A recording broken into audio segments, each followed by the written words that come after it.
السلام علیکم ڈاکٹر صاحب۔ وعلیکم السلام ورحمۃ اللہ وبرکاتہ۔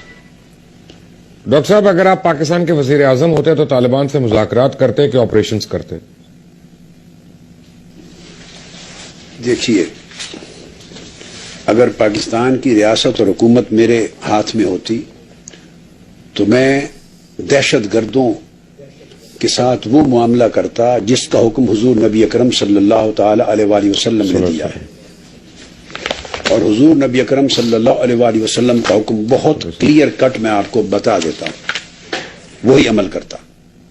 اور میں جو حکم بتا رہا ہوں یہ متفق علیہ حدیث ہے، صحیح بخاری کی حدیث نمبر 6531 اور صحیح مسلم حدیث نمبر 1066۔ بخاری مسلم دونوں میں متفق علیہ حدیث ہے، میں وہی عمل کرتا۔ حضور علیہ الصلوۃ والسلام نے فرمایا سیخرج قوم فی آخر الزمان احداث الاسنان سفہاء الاحلام یقولون من خیر قول البریہ، کہ آخر زمانے میں ایک ایسا طبقہ پیدا ہوگا میری امت میں، ان میں بے شمار لوگ عمر میں نوجوان ہوں گے، کم عمر ہوں گے، اور اممیچیور ہوں گے مینٹلی اور انٹلیکچولی، یعنی برین واشڈ ہوں گے، باتیں وہ دین کی، قرآن کی، حدیث کی کریں گے اور اللہ رسول کا نام لیں گے، اسلام کا نام لیں گے، اچھی باتیں کریں گے، مگر ایمان ان کے حلق سے نیچے نہیں اترے گا، اور وہ دین سے اس طرح خارج ہو چکے ہوں گے اپنے درندگی، دہشت گردی اور قتل و غارت گری کے اعمال کی وجہ سے، جیسے تیر شکار سے خارج ہو جاتا ہے۔ اب اس کے ساتھ کیا سلوک ان طبقے کے ساتھ کیا جائے گا، جو سوال آپ نے مجھ سے پوچھا، میں بزبان رسول اللہ صلی اللہ علیہ وآلہ وسلم جواب دے رہا ہوں۔ نہ صرف میں بلکہ ہر مسلمان کا فرض ہے کہ وہ اسی طرز عمل کو اپنائے۔ فرمایا فَإِنَّمَا لَقِيتُمُوهُمْ فَاقْتُلُوهُمْ فَإِنَّ فِي قَتْلِهِمْ أَجْرًا لِمَنْ قَتَلَهُمْ يَوْمَ الْقِيَامَةِ، ایسے دہشت گردوں اور انسانیت کے قاتلوں کو جہاں کہیں پالو، پوری قوت کے ساتھ انہیں کچل دو، اور ان کو کچلنے اور ختم کرنے کا اجر انہیں قیامت کے دن بے حساب عطا کیا جائے گا۔ تو طرز عمل یہ ہوتا اور ہونا چاہیے کہ پہلے پوری قوت کے ساتھ دہشت گردوں اور دہشت گردی کے خاتمے کے لیے آپریشن ہونا چاہیے، تاکہ ان کی طاقت کو توڑا جائے۔ برابری کی بنیاد پہ اسٹیٹ باغیوں اور دہشت گردوں کے ساتھ مذاکرات کرے تو یہ اسٹیٹ کی نااہلیت ہے۔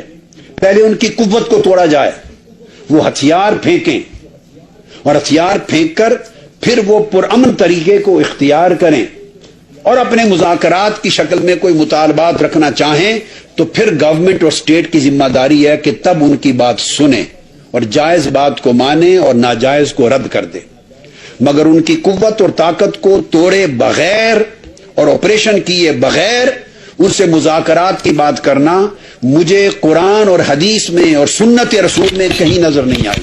میں نے متفق علیہ حدیث آپ کو کوٹ کر دی ہے، یہ ایک حدیث ہے۔ اس کے بعد میں اسی کو آگے ایک اور حدیث کوٹ کرتا ہوں، میرا عمل بھی یہ ہوتا، اور یہ بھی صحیح بخاری اور حدیث نمبر 4094 ہے، اور صحیح مسلم حدیث نمبر 1064، یہ بھی متفق علیہ حدیث کوٹ کر رہا ہوں۔ ابو سعید خدری رضی اللہ تعالیٰ عنہ راوی ہیں، وہ فرماتے ہیں اسی طبقے کا، دہشت گردوں کا، مسلمانوں کا خون بہانے والوں کا، بے دریغ قتل و غارت گری کرنے والوں کا، اور فتنہ اور فساد بپا کرنے والوں کا ذکر کر کے، جو سیدنا علی شیر خدا کے زمانے میں یہ طبقہ پہلی مرتبہ اسلامی تاریخ میں ابھرا تھا، اور جن کو حروریہ اور خوارج کا نام دیا گیا، آقا علیہ السلام نے فرمایا قال لئن ادرکتہم لأقتلنہم قتل ثمود، اگر میں ان کو پالوں، ان کے زمانے میں میں ہوں تو میں ان کو اس طرح ختم کر کے رکھ دوں گا جس طرح قوم ثمود کو اللہ نے ختم کر دیا تھا۔ پھر اسی طرح ایک اور حدیث ہے کتاب التوحید صحیح بخاری اور اسی طرح صحیح مسلم کتاب الزکوٰۃ میں، حضور علیہ السلام نے فرمایا کہ یہ مسلمانوں کو قتل کریں گے، ان کی علامت ہوگی بے گناہوں کو، یعنی اس کا مطلب یہ ہوا کہ سیاستہ میں قتل عاد، میں سیاستہ تو ساری بھری پڑی ہے، مگر میں متفق علیہ बुखारी और मुस्लिम की दर्जनों हदीस आपको कोट कर रहा हूं। फरमाया लाकुल्लहुम कत्ल आद, कौम आद की तरह खत्म कर दूंगा। बदकिस्मती ये है मुबश्शिर लुकमान साहब कि हमारी रियासत ने, हमारी हुकूमत ने, हुक्मरानों और लीडरों ने अल्लाह रसूल के अमल के मुताबिक ये उसवा अपनाया ही नहीं है। यानी अगर इनसे मुज़ाकरात करने हैं तो हर डाकू से भी करें, फिर हर चोर से करें, हर कातिल से करें। उन्हें जेलों में क्यों डाल रखा है, उन पर मुकदमात क्यों चलते हैं?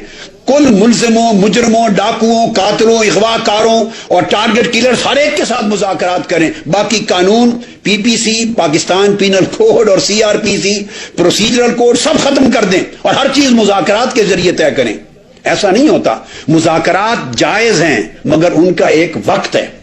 पहले डाकू, चोर, बागी, जारे और दहशतगर्द की कुव्वत को तोड़ा जाए, वो स्टेट की रिट को तस्लीम करे, अमन के रास्ते पर आने को कबूल करे और पुरअमन होकर हथियार फेंक कर आपसे मुज़ाकरात करे और बताए कि मेरे ग्रीवेंसेस ये हैं। अदल नहीं मिलता, रोजगार नहीं मिलता, इंसाफ नहीं मिलता, तालीम नहीं मिलती, इस्लाम के अहकाम नाफिज नहीं होते। जो ग्रीवेंसेस हैं पुरअमन होकर हथियार फेंक कर फिर वो बात करें। जब उनकी ताकत तोड़ी जाए उसके बाद मुज़ाकरात करें, फिर वो आपके शहरी हैं और आपका फर्ज है रियासत का कि हर शहरी की बात सुने, अच्छा हो या बुरा हो। मगर ये कहां की बात है कि वो आपकी रियासत के इलाकों पर कब्जे कर लें। हदीस की किताबों और फिक़ह की किताबों में आया है कि गलबा और शौकत इख्तियार कर लें, कंट्रोल पा लें, हथियार उठा लें, मस्जिदों को बर्बाद करें, बेगुनाह शहरियों को मारें, कबाइल को मारें, हर रोज सैकड़ों लोग उनके हाथों से शहीद हो रहे हों, खून की नदियां बहा दें, फौज पर हमला करें, सिक्योरिटी फोर्सेस के पर्सोनेल्स पे हमला करें। हजारा बिरादरी में कोयटा में दूसरा साल है 100 जायद मैयत लेकर 3-4 दिन बैठे रहे थे। उन हजारा बिरादरी के लोगों ने क्या कसूर किया है? उन्होंने किसकी जान ली है? किस जुर्म की सजा दी जा रही है? तो मसाजिद पे हमले हों, इमाम बारगाहों पर हमले हों, चर्चेस पर हमले हों, फौजी छावनियों पर हमले हों, आम बाजारों पर हमले हों, औरतें, मर्द, बच्चे, बूढ़े, जवान, बीमार, बुजुर्ग बेदरेक कत्ल हो रहे हों और वो अपनी कुव्वत और ताकत के साथ मुतालबे कर रहे हो स्टेट की रेट तस्लीम किए बगैर, और आप कहें बैठ करके उनसे मुज़ाकरात किए जाएं? ये ढोंग है। और जो लोग इस तरह की बात करते हैं, कभी वो मुज़ाकरात के नाम पर दरअसल बिल वास्ता ये उनको तहफ़्फ़ुज़ दे रहे होते हैं, उनको शह दे रहे होते हैं, उनकी फिलॉसफी को तक़वियत दे रहे होते हैं। हमें अपने आप को क्लियर करना चाहिए। मैं टीवी प्रोग्राम को सुनता हूं, अभी भी आपके प्रोग्राम से पहले किसी चैनल के प्रोग्राम को सुन रहा था, कोई मौलाना साहब थे नामवर, वो एक एंकर बार बार उनसे सवाल करता था और मुझे कई साल हो गए सुनते हुए। आप इस बात के शाहिद होंगे, जब कैटेगोरिकली इन दहशतगर्दों की मुजम्मत के बारे में उनसे सवाल किया जाता है तो पाकिस्तान में एक तबका है उलमा का, उन्होंने कभी उसका कैटेगोरिकल जवाब नहीं दिया। वो इफ और बट शुरू कर देते हैं, वो गोल मोल मुजम्मत करके सीधा अमेरिका पे चले जाते हैं, सीधा मुज़ाकरात पे चले जाते हैं। वो ऐसे नए सब्जेक्ट्स को छेड़ देते हैं जिसमें असल मौजू और सवाल पीछे रह जाता है और वो आपको भूल भुलैयों में ला देते हैं। वो कहते हैं हल मुज़ाकरात में है। भाई मुज़ाकरात का असलन इनकार नहीं है मुज़ाकरात का, मगर उसका वक्त होना चाहिए। पहली बात वो इस बात का तयन करें कि ये जो बेगुनाह इंसानों का कत्ल हो रहा है इस पर वो क्या कहते हैं। मैंने सैकड़ों प्रोग्रामों में उलमा को देखा, उनकी जुबान बंद हो जाती है। मुबश्शिर लुकमान साहब, कौम की एक आइडियोलॉजिकल डिवाइड कर दिया गया है नजरियाती तौर पर, कौम को तकसीम कर दिया गया है नजरियाती तौर पर और उलझा दिया गया है, इबहाम क्रिएट कर दिया गया है।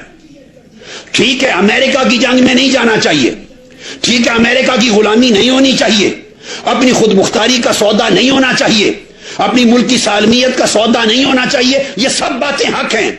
मगर सवाल यह है इन बातों का पाकिस्तान के बेगुनाह शहरियों के खून बहाने के साथ क्या ताल्लुक है, इनको क्यों जोड़ा जाता है? इस इशू को अलग बात करें और फिर पाकिस्तान की खारजा पॉलिसी के मौजू पर अलग से बात करें। जिनकी खारजा पॉलिसी गलत है उनकी हुकूमत का तो आप हिस्सा बने रहते हैं हर वक्त। जिनकी खारजा पॉलिसी पसंद नहीं, जो अमरीकी गुलामी में है, उनके साथ तो आप वजारतों में रहते हैं।